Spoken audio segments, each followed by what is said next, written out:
Story जाती है 2011 में। 2011 का मैं कॉलेज पास आउट हूँ और कॉलेज पास आउट होते ही मैं पहले से पार्ट टाइम टीचिंग करता था, टीचिंग फील्ड में आ गया था। तो मैंने ईटूज इंडिया उस टाइम पे ज्वाइन किया था। तब ईटूज इंडिया आया ही था, ठीक है। उस टाइम पर मेरे साथ साथ और भी बहुत सारे फैकल्टीज थे जिन्होंने ज्वाइन किया था। तो वहां पर दो लोग मुझे मिले जो मेरे अच्छे दोस्त बने। एक का नाम था अश्विनी, से हम लोग प्यार से अक्कू बुलाते थे, और दूसरे का नाम था अविनाश। मतलब है दोनों का नाम, एक का नाम अश्विनी है और एक का नाम अविनाश है। अश्विनी को हम लोग प्यार से अक्कू बुलाते थे। और हम तीनों बहुत ही अच्छे दोस्त बन गए बहुत ही छोटे टाइम के अंदर। मतलब 2-3 दिन में हमारी बड़ी अच्छी जान पहचान हो गई, फ्रीक्वेंसी मैच हो गई। तो हमने क्या किया, मिलकर एक फ्लैट रेंट किया, ठीक है। जो फ्लैट है ये कहानी फ्लैट के इर्द गिर्द घूमती है। फ्लैट दादाबाड़ी में है, और एग्जैक्ट लोकेशन तो मैं आपको नहीं बताऊंगा क्योंकि मैं किसी को डिफेम नहीं करना चाहता। लेकिन हाँ, दादाबाड़ी में एक हॉस्पिटल है, जो भी लोग कोटा है वो जानते होंगे, भारत विकास परिषद। तो उसके आसपास ही वो बहुत ही अच्छी लोकेशन पर अब हमारा फ्लैट था। एक्चुअली एक अपार्टमेंट था मल्टी स्टोरी, इसके अंदर 4 फ्लोर्स थे, और उन्हीं में से फर्स्ट फ्लोर पे हमारा फ्लैट था, नंबर था 109। फ्लैट के जस्ट नीचे एक बड़ी सारी पार्किंग थी, जहां पे जो जनरली होती हुई फ्लैट्स के अंदर। बाकी उसके अंदर था नहीं, कोई बहुत बड़ा नहीं था, छोटे एरिया में बना हुआ था। और एक वहां पे गार्ड था, उस गार्ड का नाम था रामदयाल, ठीक है। फ्लैट के बारे में मुझे आपको थोड़ा सा बताना पड़ेगा। फ्लैट जो हमारा था, उस फ्लैट के अंदर आप देखो तो ऐसे जैसे मान लो आप फ्लैट में एंटर कर रहे हो, जैसे आप फ्लैट में एंटर किया आपने, एंटर करने के बाद यहाँ पर एक बहुत बड़ा हॉल था, ठीक है। इस हॉल से इधर आप चलोगे तो एक रूम यहाँ था, जिसे मैं R1 बोल रहा हूँ। और थोड़ी सी इसकी ज्योग्राफी, मतलब इसका जो स्ट्रक्चर है वो देखना भी बहुत जरूरी है। इस रूम की ये एंट्रेंस थी, और यहाँ पर इसके बाद यहाँ पर था किचन, ठीक। इस किचन के बाद यहाँ पर एक और रूम था, और इसके बाद यहाँ पर बाथरूम थे इसके जस्ट गेट के सामने, और यहाँ पर एक और रूम था। तो इस तरह से ये रूम 2 है और ये आपका रूम 3 है। तो ये ओवरऑल इस फ्लैट का स्ट्रक्चर था, और इस तरह से यहाँ पर जो थी आपकी अरेंजमेंट था रूम्स का। आई होप ये आपको चीज क्लियर हो गई होगी। तो यहाँ से आप एंटर करते थे, ये हॉल है ना, ये यहाँ पर रूम है। इस रूम में भी ना यहाँ सामने जाते एक मिरर लगा हुआ था, बड़ा सारा ड्रेसिंग टेबल जो थी ना वो बनी हुई थी अच्छी खासी। और इधर इसकी एक बालकनी थी इस रूम की। इस रूम की बालकनी पीछे की तरफ थी, और इस रूम की दोनों की कॉमन बालकनी थी पीछे की तरफ, ठीक है। तो ये हमारा बेसिक इस फ्लैट का स्ट्रक्चर था जो अपने आगे काम में आने वाला है। हाँ, अब देखिए हम आगे बढ़ते हैं, तो स्टार्ट करते हैं। भाई हमने मई 2011 के आसपास ही फ्लैट रेंट किया, और हम बड़े आराम से नॉर्मल जैसे लोग रहते हैं वैसे इस फ्लैट में रहा करते थे। हमें मतलब ऐसा कोई कुछ फील ही नहीं हुआ। वो होता है ना कि भाई जब तक आपको पता नहीं है तब तक कुछ फील होता ही नहीं है। एक बार आपको पता लग गई चीजें तो साइकोलॉजिकली भी आप इन्हीं चीजों को इमेजिन करने लग जाते हो, और शायद चीजें आपको दिखने भी लग जाती है। तो ऐसा ही कुछ हमारे साथ हुआ। हम बड़े आराम से फ्लैट में रहते थे। हमारा जो डेली का रूटीन था बहुत सिंपल था। हम लोग सुबह 9 बजे के आसपास ऑफिस जाते थे, शाम को 7-8 बजे के आसपास वापस आते थे। फिर हम लोग थोड़ा बहुत खाना वाना, हमारी मेड आती थी खाना बना जाती थी, हम लोग खाना वाना खाते थे। उसके बाद हम लोग थोड़ा टहल कर और रात को करीबन 2 बजे तक जागते थे, 2 से 3 बजे तक। ये हमारा डेली का रूटीन था। मूवी देख लेते थे, गाने सुन लेते थे, गेम्स खेल लेते थे, कुछ भी। तो ऐसे ही हमारा चलता रहता था। तो क्या हुआ ना, एक दिन हम लोगों ने एक प्लान बनाया। हमने क्या किया, शनिवार था शायद उस दिन, कि रात को खाना वाना खाया और सोचा कि यार अब ना आज ना हम हॉरर मूवी देखेंगे। बिल्कुल उस टाइम पर एक मूवी रिलीज हुई थी कालो, आप लोगों ने नाम सुना हुआ हो, ठीक है। कालो भी राजस्थान का एक भूत है, उसके बारे में आपको कभी बताऊंगा। तो कालो एक चुड़ैल थी जो जोधपुर के साइड की स्टोरी है। तो वो बड़ी अच्छी मूवी थी उस टाइम पर, वो रिलीज हुई थी। मैंने देखी नहीं, उसका रीजन आप देख लोगे क्यों। तो हम बात करते हैं कि यार आज तो हम कालो मूवी देखेंगे, और डिसाइड हो गया खाना खाने के बाद हम लोगों को कालो मूवी देखनी है। तो खाना खाया, हम लोग नीचे टहलने गए। तो अविनाश सामान लेने चला गया, कुछ सामान लेना था उसको, घर का चीजें वगैरह। और मैं और अक्कू हम दोनों पार्किंग के अंदर टहल रहे थे। तो टहलते टहलते अब भाई आप माहौल बना ही लेते हो, आप भूत की मूवी देख रहे हो, तो हम दोनों माहौल बनाते हो। और मैंने बोला यार अक्कू, यार तूने कभी भूत देखा है? तो अक्कू बोलते नहीं यार मैंने तो कभी भूत नहीं देखा। तो अक्कू ने मुझसे पूछा तूने कभी भूत देखा है? मैंने यार मैंने भूत तो नहीं देखा, लेकिन मैंने भूतों के बारे में सुना बहुत है, हमारे आसपास के एरिया में बहुत है ना। मैं एक ऐसे एरिया से मतलब पला बड़ा एरिया में जहाँ पे सब चीजें बहुत हुआ करती थी, तो उस हिसाब से मैंने सुना हुआ है। बट बाकी ऐसा एक्चुअली तो मैंने भूत कभी नहीं देखा। तो हमारा गार्ड बैठा हुआ था रामदयाल, हम रामदयाल के पास चले गए ऐसे ही। यार रामदयाल तूने कभी भूत देखा है? तो रामदयाल बोलता है नहीं भैया हमने तो कभी भूत नहीं देखा। तो अक्कू बोलता है ना तेरी लाना तेरी जिंदगी में, तो राजस्थानी होकर भी तूने भूत नहीं देखा? तो बोलता है भैया जबरदस्ती भूत देखने थोड़े ना जाऊंगा। नहीं देखा तो नहीं देखा, आपने कभी देखा हो तो बता दो। बोलते नहीं यार हमने भी नहीं देखा, हम तो मजाक कर रहे थे। तो मैं उससे मजाक कर रहे थे। अचानक से हमें हमारे पीछे से आवाज आती है, क्या तुम लोगों को भूत देखना है? हम लोग पीछे घूमते हैं, देखते हैं हमारे 3rd फ्लोर पे एक आंटी रहती थी, मोटी सी और छोटी सी। तो वो आंटी पीछे खड़ी हुई थी। हम घूमे, उन्होंने बोला क्या तुम लोगों को भूत देखना है? हमने बोला नहीं आंटी हमें भूत नहीं देखना है। बोले नहीं नहीं तुम्हें भूत देखना है। बोले नहीं आंटी हमें भूत नहीं देखना है। वो मानती नहीं हो और माने नहीं हो। नहीं अगर तुमको भूत देखना तो देखो वो जो फ्लैट है ना उसके अंदर भूत है। वहां पर ना एक औरत ने, उसके बच्चे ने सुसाइड कर लिया था, उनकी आत्मा अभी भी उसी फ्लैट में घूमती है।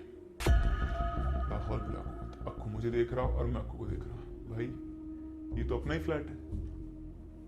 दिमाग खराब हो गया, अक्कू की हालत टाइट, मेरी भी हालत टाइट। अब हम दोनों एक दूसरे को बोलो यार ये क्या बोल गई औरत, अपना रामदेव को रामदेव बोला नहीं भैया ये तो पागल है औरत। अब वो पागल हो चाहे नहीं हो, उसने आपके दिमाग में एक सीड डाल दिया कि भैया आपके फ्लैट में एक औरत ने, उसके बच्चे ने सुसाइड किया हुआ, फांसी लगाई हुई, साफ साफ उसने बोला था हमसे। अब वो बोल के चली गई और हम दोनों यहाँ पे हक्के बक्के भौचक्के कि अब क्या करें। तो इतनी देर में अविनाश आया, चलो चलो मूवी देखते हैं। तो हमने बोला नहीं आज नहीं देखेंगे यार, किसी और दिन देखेंगे। तो बोलता कि क्या हुआ, अभी तो तुम लोग ने मूवी देख का प्लान था। बोले नहीं यार बस ऐसे ही मूड चेंज हो गया, आज नहीं किसी और दिन मूवी देख लेंगे, आज नहीं देखेंगे। तो अविनाश बोलते नहीं नहीं मूवी तो हम लोग आज ही देखेंगे, तुम चलो। तो हमने बोला कि नहीं भाई आज हम मूवी नहीं देखते, हम किसी और दिन देखेंगे। बोले नहीं नहीं मूवी आज ही देखनी है। तो मैंने बोला ठीक है चल तू ऊपर चल, हम आ रहे हैं। तो वो ऊपर चला गया। अब हम दोनों 2-5 मिनट के बाद डरते घबराते वापस से ऊपर पहुंचे। तो ऊपर पहुंचते अविनाश बोलता चलो मूवी स्टार्ट करते हैं। तो हमने बोला यार एक अभी तू जब गया हुआ था ना तो एक बहुत बड़ी बात हो गई। तो बोलता है क्या हुआ। तो बोलता है कि वो ऊपर जो 3rd फ्लोर वाली आंटी ना वो आई थी, उन्होंने ऐसे बोला कि अपने घर में तो ये तो हॉन्टेड है फ्लैट, यहाँ पर तो एक औरत ने उसके बच्चे ने सुसाइड किया हुआ है फांसी लगा के।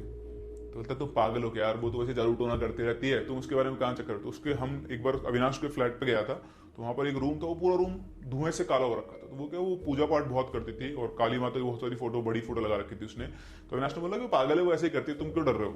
हमने बोला यार देख कुछ भी हो, हुआ हो चाहे नहीं हुआ हो, ठीक है।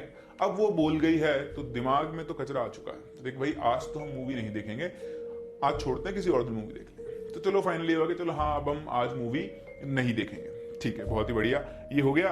अब हम ऐसे बैठ के बातें करने लगे और दिमाग में वो चीज चल रही थी। तो बातें करते करते अविनाश से हमने पूछा कि यार तुझे कभी ऐसा यहाँ पे फील हुआ क्या। उसने बोला यार तुम भी साथ रह रहे हो, हम अकेले भी रहते हैं कभी कभी, पर आज तक कभी ऐसा फील नहीं हुआ कि कुछ हो। लेकिन हाँ एक बात मुझे याद है। हमने पूछा क्या। बोला वो जो मकान मालिक है ना, तो वो मकान मालिक कहता था कि अब हम हमारे जो मेरे जो फ्रेंड्स थे ना, मैं नहीं था पर वो जो थे वो स्मोक करते थे, मतलब एक उनमें से स्मोक करता, नाम तो मैं नहीं बताऊंगा। तो वो मकान मालिक अविनाश से बोलता था कि यार तुम ना रात को 1-2 बजे के आसपास ना वहाँ बालकनी में जाकर सिगरेट मत पिया करो। वहां हमारा दिमाग ठनक गया। उसने कहा था कि ये जो बालकनी है, एक्चुअली ये जो बालकनी है ना वो हमारे मकान मालिक के घर की तरफ खुलती थी। उसका बहुत बड़ा घर था और ये बालकनी उसके मकान की तरफ खुलती थी। तो उसने कहा कि यार तुम ना रात को 1-2 बजे के आसपास इस बालकनी में खड़े होकर सिगरेट मत पिया करो। तो जो इंटरेस्टिंग चीज है वो ये है कि जब से हम इस फ्लैट में रह रहे थे, जब से इस फ्लैट में रह रहे थे, हमने कभी इस बालकनी को खोला ही नहीं, हम कभी इस बालकनी में गए ही नहीं। ये हमें भी समझ में आया कि रात को 1 या 2 बजे उसको सिगरेट पीते हुए कौन देख गया। बड़ी अजीब सी बात थी, लेकिन ठीक है हमने इग्नोर कर दिया क्योंकि हमारा जो स्मोकिंग फ्रेंड था वो थोड़ा सा ऐसा ही था कि वो उसको पता नहीं था वो चला भी गया हो। तो हम लोगों ने माना कि यार ये चला गया होगा कभी, ये सच कोई वो बड़ी बात नहीं है, ठीक है। अब 1 दिन गुजरा, 2 दिन गुजरे, हम 2 दिन 3 दिन डरे, लेकिन उसके बाद फिर हम नॉर्मल हो गए, ठीक है यार कुछ नहीं, लोग यूं बोल देते हैं। लेकिन हुआ क्या, वो उस दिन हमें पता लगा, उसके थोड़े दिनों बाद हमारे साथ एक प्रॉब्लम शुरू हुई। प्रॉब्लम क्या थी, बड़ी मुझे लगता है वो आज मुझे लगता है कि टेक्निकल प्रॉब्लम थी, बट बड़ी खतरनाक सी प्रॉब्लम थी। अविनाश के पास एक फोन था, सैमसंग का छोटा सा फोन आता था उस टाइम पे, छोटी स्क्रीन होती थी, कीपैड वाला फोन होता था। तो उस फोन पर या तो रात को 12 बजे, ध्यान देना टाइम, या तो रात को 12 बजे या फिर रात को 3 बजे एक अननोन कॉल आता था। क्या आता था, अननोन कॉल। और वो अननोन कॉल सिर्फ लिखा हुआ आता था, आप उसको उठा लो कोई बात नहीं होगी, उठा भी पिक कर लोगे तो उधर एक अजीब सी आवाज आती रहेगी और वो अपने आप कट हो जाएगा। लेकिन उस कॉल के आने के बाद हमारे साथ क्या होता था, कोई ना कोई नुकसान वाली बात हो जाती थी, यानी कोई फाइनेंशियल लॉस हो गया या किसी को किसी चीज एक्सीडेंट हो गया या किसी को लग गई, तो ऐसा छोटा छोटा प्रोसेस शुरू हुआ। पर हमने इग्नोर करना शुरू किया, अननोन कॉल तो हो सकता है नेटवर्क की प्रॉब्लम की वजह से आता हो, बट उसका टाइम बड़ा खतरनाक था, या तो रात को 12 बजे आता था या फिर रात को वो 3 बजे ही आया करता था। तो ऐसे ही एक दिन हम लोगों ने एक दिन घर पे पार्टी प्लान की, ठीक है। तो हम 3 तो थे ही, उसके साथ हमने अपने जो कलीग्स थे उनको और बुलाया, 2-3 लोग और थे। तो हम लोगों ने उस दिन पार्टी प्लान की, घर पे खाना वाना बनाया और वहां पर बैठ के हम लोग अपनी पार्टी बढ़िया एंजॉय कर रहे थे। तो मैं आपको बताता हूँ उस टाइम क्या ना, पार्टी जो थी हमारी, हम सभी लोग एक रूम में थे, इस वाले रूम में जिसको मैं रूम नंबर 2 बोल रहा हूँ, ठीक है। अविनाश जनरली अपना सामान इस रूम में रखता, तो यहाँ अविनाश का फोन रखा हुआ था इस वाले रूम में, ठीक है। अब हम सब लोग यहाँ हैं, ये किचन में हमने खाना वाना बनाया और हम इधर चले गए। जनरली यही हमारा रेजिडेंशियल रूम था, ये स्टोर रूम की तरह काम करता था और ये रूम में हम नहा धो के बस बाल बनाने जाते थे क्योंकि यहाँ पे ड्रेसिंग टेबल लगी हुई थी। तो ये जो फोन था यहाँ रखा हुआ था इसका, ठीक है। अब भाई पार्टी वार्टी हो गई, खत्म हो गई, सब अपने अपने घर चले गए। ठीक है, अगले दिन हम लोग पहुंचे ऑफिस। तो ऑफिस में हमारी एक रिसेप्शनिस्ट थी, उसका नाम था उषा। तो हम जैसे ऑफिस में पहुंचे, उषा अविनाश के पास भागते आती है और बोलती है कि अविनाश सर, आपने मुझे कल रात को 8:30 बजे कॉल किया था। अविनाश ने बोला नहीं, मैंने तो नहीं किया। तो उषा बोलती नहीं नहीं, आपने कॉल किया, आपका फोन आया था, ये देखो। उसकी कॉल लिस्ट में अविनाश का फोन नंबर था और साथ में 23 सेकंड्स ड्यूरेशन दिखा रहा था कॉल का। तो अविनाश ने बोला उषा, हमने तुम्हें फोन नहीं किया क्योंकि हमारे पास तुम्हारा नंबर नहीं है, ठीक है, तो हम तुम्हें फोन कैसे कर सकते हैं। तो उसने बोला कि नहीं, मेरे पास आपका फोन आया है और एक औरत बात कर रही थी। लाहौल बिलाकुवत हमारे रूम में, और उस दिन पार्टी में सब आदमी थे ना, कोई औरत नहीं थी। और उसने बोला कि औरत की आवाज ना, कोई बूढ़ी औरत थी ना, 45 साल के आसपास की, इस तरह की आवाज लग रही थी। मतलब आवाज से आपको आइडिया लग जाता है कि हाँ एज क्या होगी उसकी। तो उसने बोला कि कोई ज्यादा उम्र की औरत है ना, उस पर फोन पे बात कर रही थी। तो मैंने बोला कि तो अविनाश सर का नंबर है, आप कौन बोल रहे हो, उनके घर में तो कोई औरत नहीं है। तो मुझे लगा आपकी मेड या कोई और हो। और फिर उसने फोन कट गया। जैसे मैंने बोला कि अविनाश सर का नंबर है, उसने फोन काट दिया। तो इधर अविनाश खड़ा, इधर मैं और अक्कू खड़े, मैं और अक्कू इधर को देखते हैं। अब अविनाश बोलता है नहीं नहीं उषा, हमने तुम्हें फोन नहीं किया, शायद गलती से क्या है वो क्रॉस कॉलिंग हो गई होगी, बाकी हमारे घर में ना तो कोई औरत है तुम्हें फोन करेगी, और मेरे पास तो तुम्हारा नंबर नहीं है। अविनाश ने फोन बुक खोल के दिखा, तो उसमें कहीं पर भी उषा का नंबर नहीं था। अब मैं ये समझ में नहीं आया कि फोन किसने किया, कैसे औरत का फोन उषा के पास चला गया। ठीक है, हो सकता है क्रॉस कनेक्ट हो गया हो, हमने इस चीज पे भी ध्यान नहीं दिया। मतलब ठीक है, लाइट है, ये तो क्रॉस कनेक्शन हो जाते हैं फोन्स के। तो लेकिन अब वो अक्कू जो था खुराफाती था, वो गया उषा के पास। हम निकल गए सब, वापस आया उषा के पास, आके बोला उषा तुझे पता है तुझे किसने फोन किया था। तो बोलती नहीं सर, तुझे भूत ने फोन किया था, पता है हमारे फ्लैट में एक आत्मा है, और जैसे तू बता रही एक औरत की आत्मा है, उसने तुझे फोन किया था। तो वो डर गई बेचारी, वो डर के हमारे पास आई। तो बोला नहीं नहीं आपको पागल है, ऐसा कुछ नहीं है, कोई आत्मा कुछ नहीं, तू मस्त रहे, तेरे को किसी ने कॉल नहीं किया, हो सकता है गलती से हमारे भाई ने कॉल लगा दिया हो और तेरे पास फोन आ गया हो। तो उसको हमने शांत किया, और उसके बाद हम तीनों बैठ गए कि यार कल रात को तो सब अपने घर पे थे, और जो टाइम पे कॉल मिला था उस टाइम पर तो हम सारे रूम के अंदर पार्टी कर रहे थे। आखिर ये कॉल मिलाया किसने, और ये औरत की आवाज आई कहां से। खैर इस चीज का जवाब हमारे पास नहीं था, तो हम लोगों ने इसको भी आया गया कर दिया, ज्यादा इसके ऊपर ध्यान नहीं दिया, लाइट हो गया। लेकिन इसके बाद मुझे, मैं आपसे कहता ना, अननोन कॉल, उस अननोन कॉल की फ्रीक्वेंसी बहुत बढ़ गई। वो अब पहले वो हफ्ते में 2 हफ्ते में एक बार आता था, अब वो हर 3 से 4 दिन में आने लगा। मतलब बार बार वो आने लगा, और वही 12 बजे या 3 बजे का उसका टाइम था, उसी टाइम पर वो कॉल क्या करता था, आया करता था। लेकिन इसके अलावा हम लोगों ने कोई दूसरी चीज फील नहीं की, हमें ऐसा कुछ भी फील नहीं हुआ कि यहाँ पर कुछ हॉन्टेड है या पता होने वाली कोई आत्मा से कोई चीज है, कुछ भी नहीं हुआ। लेकिन एक इंसिडेंट हुआ जिसने हमें जागृत कर दिया, जिसने हमें दिखा दिया कि हाँ भाई यहाँ पर कुछ है। तो ये बात है जुलाई की, ठीक है। जुलाई में हमारा एक और फ्रेंड था जिसका नाम है राहुल, और वो वहीं पे जॉब करने आया हमारे साथ ही। तो जब वो आया तो फ्लैट उसको भी चाहिए, रहने को चाहिए था। हमारे फ्लैट में जगह बहुत थी, वो पता हम तो एक ही रूम में रहते थे, तो 2 रूम हमारे पास खाली थे। तो उसने बोला कि मैं भी तुम्हारे साथ यहीं पे रह लूंगा, ठीक है।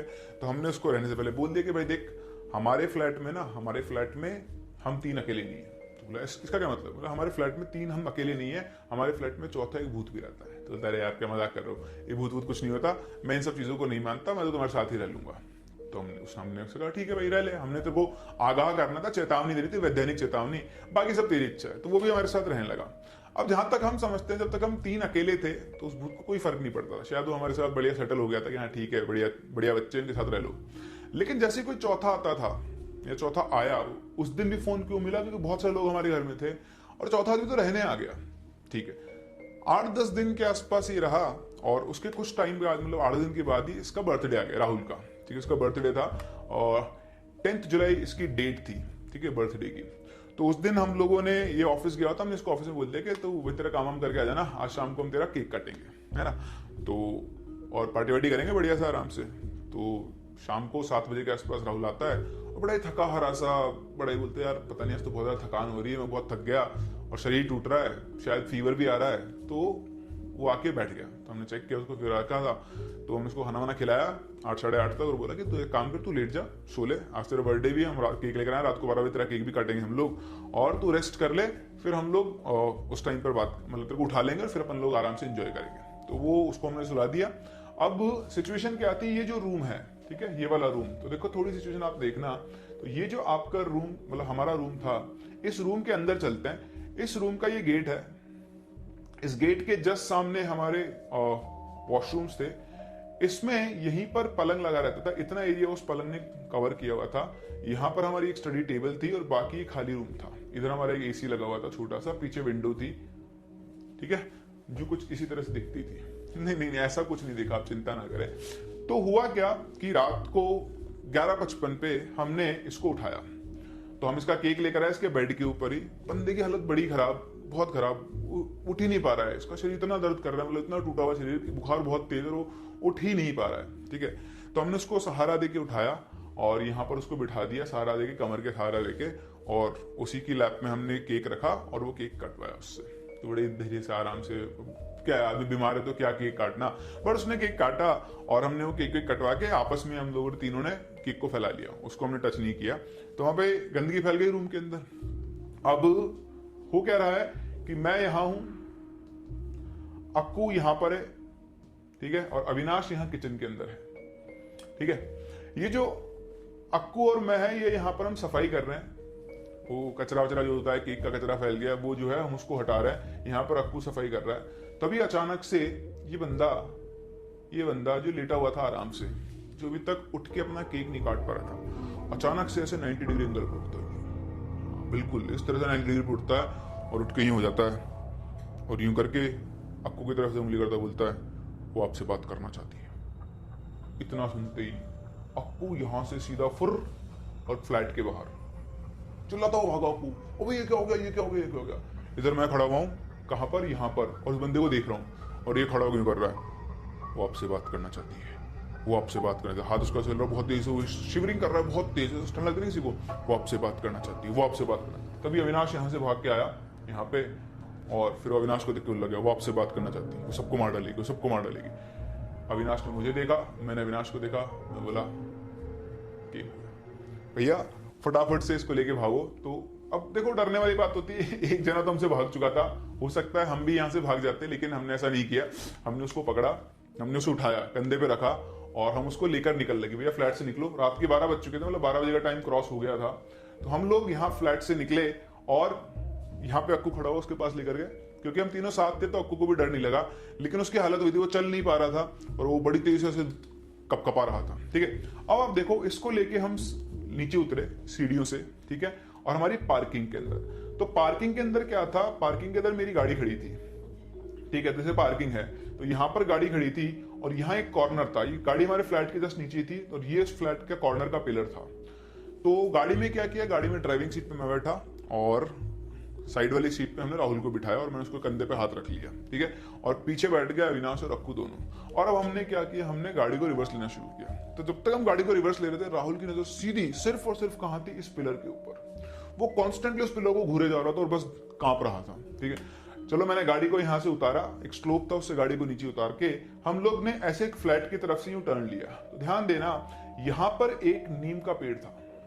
क्या था, यहाँ पर एक नीम का पेड़ था। उस दिन हवा वगैरह कुछ नहीं चल रही थी, कुछ भी नहीं चल रही थी, बाकी सारे पेड़ शांत थे। सिर्फ एक ये पेड़ था जो लहलहा रहा था, जो हिल रहा था, और बहुत तेज, ऐसा नहीं कि बहुत हल्का हिला था, बहुत तेज हिला था। जैसे हमारी गाड़ी यहां से गुजरी, ये पेड़ बहुत तेज तेज हिलने लगा। और जैसे मैंने इस पेड़ को क्रॉस किया, मतलब आज भी बताते मेरी रूह कांप जाती है। मैं ऐसे गाड़ी चला रहा था, मेरा एक हाथ राहुल के कंधे पे था। जैसे हमने पेड़ क्रॉस कर ही रहे थे, मतलब हम लोग इन ट्रांजिशन थे, अचानक से उसकी बॉडी से खतरनाक सा वाइब निकला, वाइब्रेशन। और वो वाइब्रेशन मेरी बॉडी के अंदर से ही निकल गया पूरा। मुझे मतलब फील है, वो सनसनाहट वो जो थी ना, वो निकल गई मेरी बॉडी के अंदर से। और उस एक मोमेंट के लिए मेरे एक्सेलेरेटर और ब्रेक सब से पैर उठ गए, स्टीयरिंग में से हाथ छूट गया और गाड़ी अपने आप इधर जाने लग गई। बस वो एक इंस्टेंट था, एक सेकंड, एक मोमेंट था। उस जस्ट के बाद वापस से मैं अपनी उसमें आया पोजीशन में, अरे ये क्या हुआ, मतलब वो फील हुआ मुझे। और फिर मैंने वापस से स्टीयरिंग को रोका और जब देखा तो राहुल वैसे ही सीट में बैठा हुआ था। यहां से हम मुश्किल से मान लो आप 400 मीटर आगे गए होंगे। तो 400 मीटर आगे जाने के बाद एक सड़क आ जाती है, टी जॉइंट आ जाता है ऐसा। यहां पहुंचते ही हमने देखा कि ये तो बिल्कुल नॉर्मल हो गया, मतलब आदमी जो धूज रहा था, कांप रहा था, वो बिल्कुल नॉर्मल हो चुका है। तो हमने गाड़ी वहां पे रोकी, हम गाड़ी से उतरे।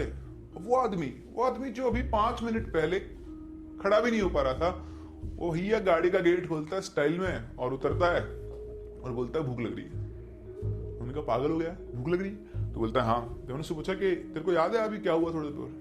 तो नहीं, मुझे तो कुछ भी याद नहीं है। बोलते याद है तेरा बर्थडे था? बोला हाँ। तुझे याद है हमने केक काटा?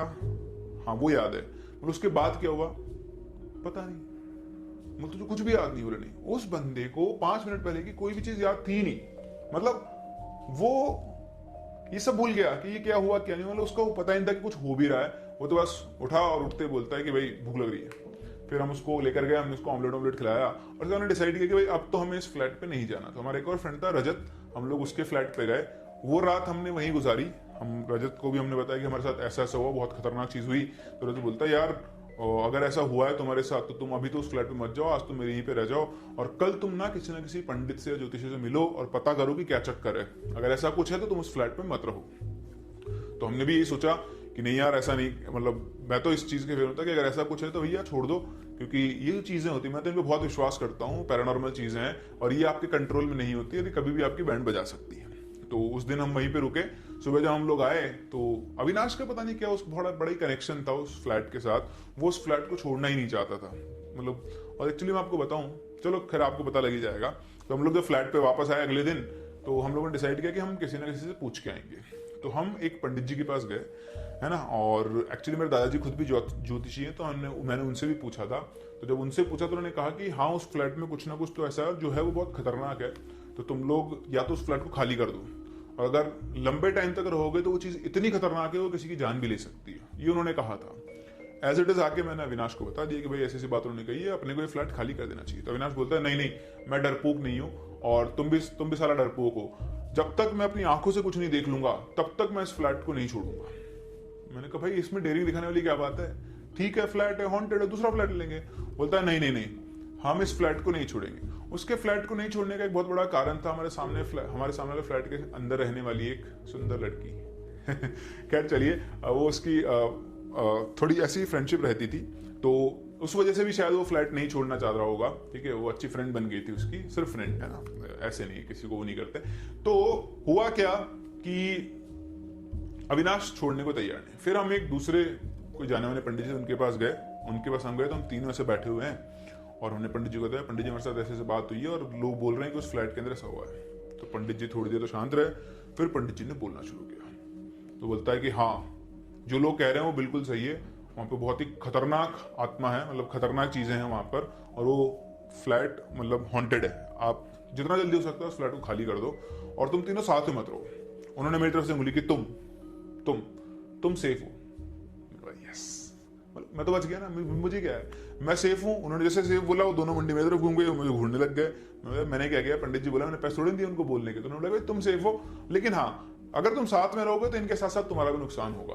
अब भाई ये बात हो गई। पंडित जी बोला जितना हो सकता है फ्लैट खाली कर दो, लेकिन अविनाश का वही राग, भाई मैं फ्लैट खाली नहीं करूंगा, जब तक मैं अपनी आंखों से कुछ नहीं देख लेता हूं तब तक तो मैं इस फ्लैट को खाली नहीं करूंगा। तो उन्होंने मुझसे कहा, देख पंडित जी ने कहा कि तू अलग रह ले और तेरा भी नुकसान नहीं होगा, तो ऐसा कर सकते हैं कि तू चला जा, हम लोग यहाँ रह लेते हैं। तो मुझे लगा कि इन लोगों की मेरे को निकालने की साजिश है, लेकिन मैं 3-4 दिन के लिए हो भी गया अलग। एक्चुअली मेरा घर भी यहीं पे था, तो मैं अपने घर जाकर रहने लग गया। पहले मैं दोस्तों के साथ रहता था, लेकिन 3-4 दिन में ऐसा लगा कि यार दोस्तों की ना जिंदगी नीरस है ना। तो मैं वापस से उसी फ्लैट में आ गया और फिर हमने सोचा कि छोड़ यार अब जो होगा देख लेंगे, सब साथ ही रहते हैं, ठीक है। तो अगेन राहुल चला गया फ्लैट से, उसके साथ जो इंसिडेंट हुआ उसका तो रुका ही नहीं, वो चला गया वहां से। हमने उसको बोला कि तू यहाँ मत रहे, तेरे लिए हजार्डस है। और फिर से हम तीन और हमारी वो अननोन आत्मा, हाँ उसी जिससे हमें कोई मतलब जिसको हमसे कोई टेंशन नहीं थी, कोई प्रॉब्लम नहीं थी, हम फिर से बड़े आराम से रहने लगे।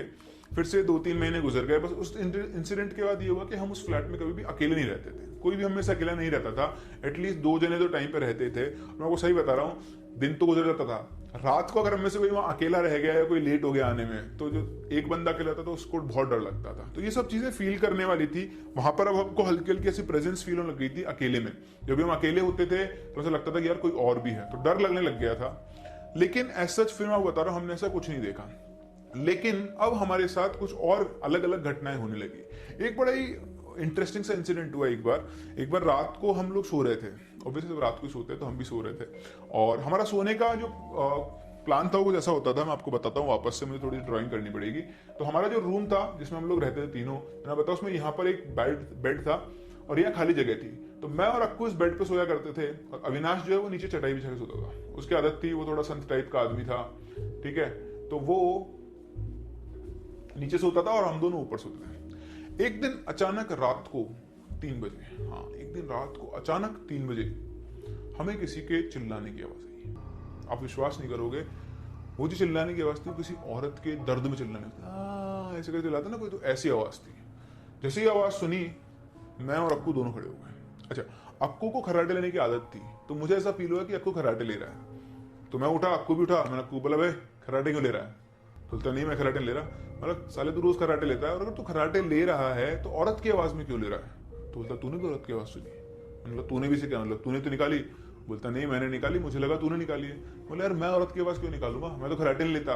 तू खर्राटे लेता है, तूने औरत की आवाज निकाली है, तेरे मुंह से आवाज आई है। तो बोलता नहीं नहीं यार भाई मैंने आवाज नहीं निकाली। तो मेरे को लगा कि ये पागल है, ठीक है। तो मैंने उसको बोला कि तू छोड़, सो जा चुपचाप, खर्राटे मत लेना, ठीक है। सुला दिया मैंने उसको, नेगलेक्ट कर दिया बात को, ठीक है। फिर 2-3 दिन गुजर गए, अचानक से वापस सेम टाइम 3 बजे फिर से वही आवाज, लेकिन इस बार इंटेंसिटी ज्यादा और ज्यादा क्रिस्टल क्लियर आवाज आई, उसी औरत की चिल्लाने की, बहुत चिल्लाने की आवाज दर्द के अंदर। इस बार हम दोनों साथ साथ उठे हुए थे। अक्कू ने मुझे देखा, मैंने अक्कू को देखा। उसने बोला, इतना देखते हम दोनों समझ गए भैया ये आवाज ना अक्कू ने निकाली ना मैंने निकाली है। उधर हमने देखा अविनाश वो आराम से लेटा हुआ सो रहा, उसको आवाज ही नहीं आई। हम लोगों का फिर से दिमाग खराब, बोले अपन दोनों को आवाज क्यों आई है? तो हमारे रूम से था ना, जो मैं बताता यहाँ एसी लगा हुआ, इधर ऐसी विंडो थी, ऐसी विंडो से ऐसी भीनी भीनी लाइट आया करती थी। तो खैर हमें ऐसा कुछ कभी नहीं दिखा जैसे बना हुआ है, लेकिन हम सोचते थे कि ऐसा कुछ दिख जाएगा एकदम से। तो हमने थोड़ी देर वहां पे फोकस किया, कुछ नहीं था, फिर से कोई आवाज नहीं आई। फिर हम लोग सो तो पाए नहीं दोनों, तो रात भर हम ऐसे बैठे बैठे खुशफुसाते रहे, बातें करते रहे। सुबह जब अविनाश उठा तो हमने उससे पूछा, उसने बोला यार तुम सोई नहीं क्या? तो बोलता, हमने बोला यार हमें रात को ना 3 बजे औरत के चिल्लाने की आवाज आई, तुझे आई क्या? बोलता नहीं यार मुझे तो कुछ भी नहीं है, मैं तो बड़े आराम से सो रहा था। अब पता नहीं उसे क्यों नहीं आई, लेकिन हम दोनों को ही आवाज आई। तो इससे हमें और थोड़ी प्रेजेंस फील होना शुरू हो गया कि नहीं यार यहाँ पर मतलब कुछ ना कुछ तो है। तो इस तरह से छोटे छोटे इंसिडेंट हमारे साथ होते थे, बट कभी भी कोई बड़ा इंसिडेंट हमारे साथ लाइफ वहां पर नहीं हुआ, एक दिन तक। अब एक दिन क्या हुआ कि हमें ऑफिस के काम से मुझे और अक्कू को दिल्ली जाना था। तो हम लोग दिल्ली के लिए, हमारा रिजर्वेशन हो चुका था और रात को 9:30 बजे की हमारी ट्रेन थी। तो हमको शाम को 7 बजे के आसपास ऑफिस से आ गए थे, और हमने अविनाश से बोला कि यार देख हम दोनों दिल्ली जा रहे हैं, तू इस फ्लैट में अकेला मत रुकना। उसने बोला कि नहीं तुम चिंता मत करो, ऐसी कोई दिक्कत नहीं, मैं रुक जाऊंगा। हमने बोला नहीं यार दिक्कत हो या नहीं हो, लेकिन तू इस फ्लैट में अकेला मत रुकना, ठीक है। तू रजत के यहाँ चला जा, हम लोग आएंगे फिर तू वापस आ जाना, साथ में रह लेंगे। उसने ठीक है मैं देख लूंगा, तुम लोग जाओ। तो उसकी बातों से हमें पता लग गया था कि भाई नहीं जाने वाला है, ये आज फ्लैट में अकेला रुकेगा। अब मैं और अक्कू अपना ऑटो लेके हम लोग स्टेशन चले गए, और ट्रेन में ये बात करे कि देख लेना अविनाश गया नहीं होगा, आज वो फ्लैट में अकेला रुकेगा। अब अविनाश अकेला रुकेगा, मैं और अक्कू बोले यार ये अकेला रुकेगा, साथ कुछ हो गया तो क्या होगा। तो हमने उसको वापस फोन किया, बोला कि यार भाई तू चला जा, अभी भी टाइम है, अभी इतना लेट नहीं हुआ है, रजत के यहाँ चला जा, अकेला मत रुकना। तो बोलता नहीं तो मस्त जाओ, चिंता मत करो, मैं सब संभाल लूंगा। अब अगला नहीं माने तो आप कब तक समझाओगे? तो हमने बोला ठीक है भाई मिलते हैं, फिर वापस आएंगे। जब 2 दिन बाद हमको वापस आना था, तो हम लोग गए, सो गए आराम से, सुबह दिल्ली पहुंचे, दिन में उठे, मतलब 10 सुबह उठे, ऑफिस गए। उस टाइम पर हमने वापस से अविनाश को फोन किया, भाई सब ठीक? होता हाँ सब बढ़िया, देखो कोई दिक्कत नहीं, मैं अकेला रहा हूँ पूरी रात। मैंने अरे बढ़िया। फिर 1 रात और 2 रात वो आराम से अकेला रहा, और हम जब वापस आए तो आते हम जैसे फ्लैट में पहुंचते हमने अविनाश से यही कहा, भाई कुछ हुआ क्या? तो बोलता नहीं कुछ नहीं हुआ यार, तुम लोग पागल हो, तुम यूं ही डरते रहते हो, कुछ भी नहीं हुआ, कुछ नहीं हुआ। ठीक है यार बढ़िया। हमने बहुत कोशिश की उससे पूछने की, पर उसने कुछ नहीं बताया, लेकिन हमको दिख रहा था कि वो कुछ छुपा रहा है। मतलब जिस कॉन्फिडेंस आदमी बोलता है ना कि हुआ या नहीं हुआ, तो वो कुछ ना कुछ छुपा रहा था। ठीक है हम लोग सो गए, और बस जिस दिन आए दिल्ली से उसके 2 दिन बाद ही अचानक से वापस से वही इंसिडेंट रिपीट होता है। वही रात के 3 बजते हैं, वही रात को आवाज आती है, उतनी ही क्लियर आती है, और इस बार 1 2 3 तीनों के तीनों लाइन से उठे हुए, हाँ तीनों के तीनों लाइन से उठे हुए, एक दूसरे को देख रहे हैं। तीनों को आवाज आई इस बार, मतलब पहले एक, फिर दूसरा, फिर तीसरा। इस बार तो अविनाश को भी आवाज आई जो घोड़े बेच के सोया करता था, और उसकी भी हालत टाइट हो गई। अब भैया रात के 3 बजे हम तीनों को आवाज है और कोई दिखे नहीं आसपास, तो हम तीनों एक ही जाके बैठ गए और हमने डिस्कशन में क्या हो रहा है। तो अविनाश बोलता है यार यहाँ पे ना वाकई में कुछ है। तो मैं बोला क्यों? बोला अभी तो नहीं, मैं तुमको सुबह बताऊंगा, अभी तो हम लोग सोते हैं सब लोग, और सुबह मैं आपको तुम लोगों को बताऊंगा कि एक्चुअली तुम लोग जब दिल्ली गए थे तब मेरे साथ भी कुछ यहाँ पे हुआ था। तो मतलब बंदे के साथ कुछ हुआ, लेकिन उसने हमें बताया नहीं। तो अब सुबह तक का वेट तो कौन करे, लेकिन रात को डर भी लगता है, इसलिए हमने उसको बोला ही नहीं, चुपचाप तीनों साथ में बैठे रहे। और जैसे ही सुबह हुई, सुबह हमने अविनाश से बोला कि भाई अब बता तू क्या हुआ था, तूने हमें बताया क्यों नहीं? बोलता है मुझे लगा कि ऐसे ही हो गया होगा, मतलब तुमको बताऊंगा, तुम लोग फटाफट से बोलोगे फ्लैट खाली करने को। और हमने बोला वो सब छोड़, तो हम देख लेंगे बाद में, तो ये बता हुआ क्या। तो बोलते यार ऐसा बहुत कुछ हुआ नहीं, लेकिन जैसे तुम लोग गए, मैं खाना वाना खा पी के और अपना सामान लेके अपना कमरे में आके बैठ गया और अपना काम कर रहा था। और काम करते करते मतलब ये मान लो रात के 11:30 बजे कैसे बचोगे, बस काम वाम खत्म करके और मैं सोने ही जाने वाला था। तो जनरली वो अपनी आपको बताता चटाई पे सोता, तो वहीं पे बैठा बैठा काम भी करता था। तो बैठ के काम कर रहा था, अचानक से उसे किसी के सुबकने के ना रोते हैं ना, सिसकियां लेते हैं, ऐसी ऐसी उसको आवाज आना शुरू हुई।